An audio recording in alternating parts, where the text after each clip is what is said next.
बिस्मिल्लाहिर्रहमानिर्रहीम। अस्सलामु अलैकुम।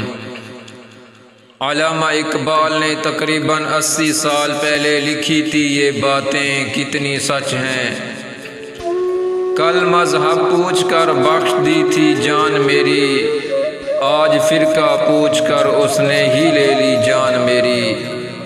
मत करो रफ़ादैन पर इतनी बहस मुसलमानों, नमाज तो उनकी भी हो जाती है जिनके हाथ नहीं होते।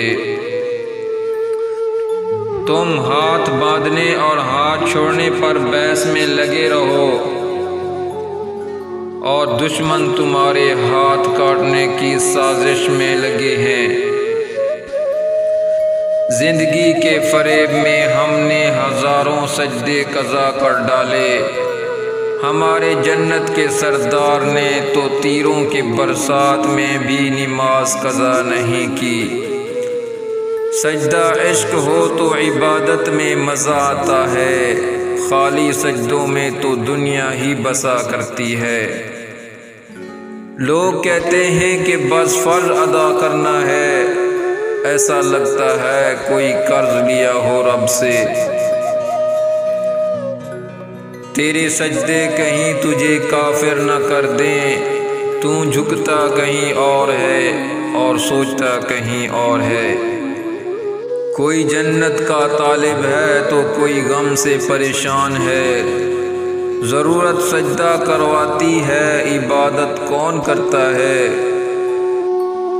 क्या हुआ तेरे माथे पर है तो सजदे का निशान, कोई ऐसा सजदा भी कर जो छोड़ जाए ज़मीन पर निशान। फिर आज हक के लिए जान फिदा करे कोई, वफ़ा भी झूम उठे यूं वफ़ा करे कोई। नमाज 1400 सालों से इंतज़ार में है कि मुझे सहाबा की तरह अदा करे कोई।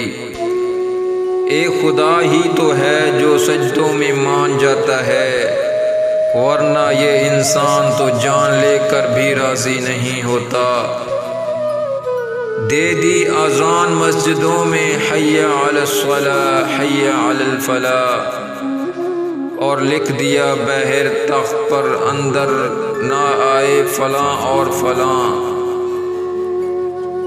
खौफ होता है शैतान को भी आज के मुसलमानों को देखकर, नमाज भी पढ़ता है तो मस्जिदों का नाम देखकर। मुसलमानों के हर फिरके ने एक दूसरे को काफिर कहा, एक काफिर ही है जो इसने हम सबको मुसलमान कहा।